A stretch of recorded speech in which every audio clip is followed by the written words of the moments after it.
Moxie Media presents the Supervisor's Guide to Conducting Performance and Competency Evaluations for Oilfield Employees.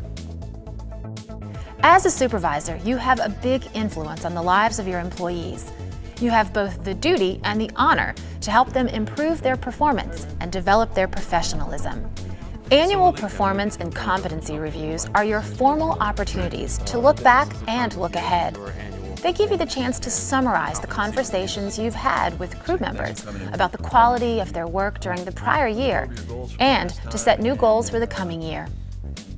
The amount of work you put into being prepared for this process really matters because the evaluations you write and deliver have a lasting impact not only on the employee, but also on you as their supervisor and ultimately on the success of your company. While there are many types of appraisals, we will present a general best practices approach to conducting performance and competency reviews in the oil field industry.